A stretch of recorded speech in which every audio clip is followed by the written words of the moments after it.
ایک مسلمان کی زندگی میں ایمان سے بڑھ کر چیز کوئی نہیں،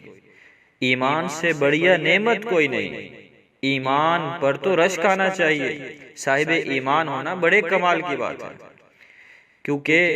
ایمان نہیں تو کچھ بھی نہیں، ایمان ہے تو سب کچھ ہے۔ اللہ کے حبیب سرکار دو عالم صلی اللہ علیہ وسلم سے ایک شخص پوچھنے لگا، یا رسول اللہ مل ایمان، ایمان کیا چیز ہے؟ ایمان کس کا نام ہے؟ قربان جائے رسول اللہ صلی اللہ علیہ وسلم کے مبارک ارشاد پر فرمانے لگے، اذا سرتک حسنتک وساءتک سیئتک فانت مؤمن، کہ جب تجھے تیری نیکی خوشی دے اور تیری برائی تجھ سے سرزد ہونے والا گناہ تیرے دل میں رنج و غم پیدا کر دے، تو سمجھ جا کہ تو ایمان والا ہے، ایمان والا ہے۔ یعنی جہاں ایمان والے ہونے کے لیے اور علامات ہیں، وہاں ایک علامت یہ بھی بتلائی کہ جس دل میں نیکی کرنے کے بعد مزید نیکی کی طرف شوق پیدا ہو جائے، نیکی کرنے کے بعد اس نیکی پر خوشی آ جائے، نیکی کرنے کے بعد نیکی کرنے کا جذبہ پیدا ہو جائے، اور گناہ کر لینے کے بعد، گناہ سرزد ہو جانے کے بعد دل بے چین ہو جائے، ہائے یہ گناہ ہو کیوں گیا،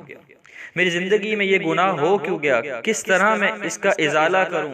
کس طرح میں اس گناہ والے کانٹے کو، گناہ کے زہر کو زندگی سے نکالوں، گناہ والے کانٹے کو دامن سے چھڑواؤں، کس طرح؟ یہ دل کی یہ کیفیت کہ نیکی کے بعد خوشی کا پیدا ہو جانا اور گناہ سرزد ہونے کے بعد دل کا بے چین ہو جانا، یہ ایمان والے کی نشانی، یہ ایمان والے کی نشانی۔ صاحب ایمان ہونے کے لیے دل کی اس کیفیت کا ہونا لازمی ہے۔ کیا ہو گیا آج ہم سب کو؟ اچھی گاڑی کو، اچھی کوٹھی کو، اچھی سوسائٹی میں گھر بنا لینے کو، اچھے گھر میں اچھا فرنیچر بنا لینے کو کے لیے ہم سب سوچ رہے ہیں، ہم سب کی دوڑیں اس طرف لگی ہوئی ہیں۔ اگر دوڑ نہیں ہے، اگر فکر نہیں ہے، تو اپنے دل کی کیفیت کی، اپنے ایمان کی، جو مسلمان کے پاس ایک بہت بڑا زیور ہے، جو مسلمان کے پاس اس سے بڑھیا، جس سے بڑھیا نعمت کوئی نہیں، اس نعمت کی طرف، اس مبارک عمل کی طرف اور اس ایمان کی طرف ہماری توجہ نہیں، ہمارا محاسبہ نہیں۔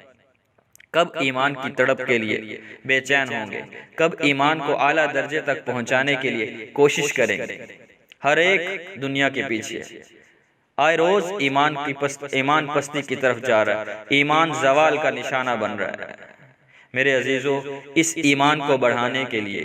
اس ایمانی کیفیت کو پیدا کرنے کے لیے ایمان والوں کی صحبت ضروری ہے، ایمان والوں کی جوتیاں سیدھا کرنا ضروری ہے، ایمان والوں کی مجلسوں میں بیٹھ کر ان کی خدمت کرنا ضروری ہے، ان سے ایمان والے بول سننا اور پھر سننے کے بعد ان بولوں کو بولنا ضروری ہے، پھر جا کر یہ ایمانی کیفیت پیدا ہوگی، پھر جا کر کچھ کامیابی کی امید لگے گی۔ اللہ تبارک و تعالی ہم سب کو ایمان والی زندگی نصیب فرمائے، ایمان والی موت نصیب فرمائے۔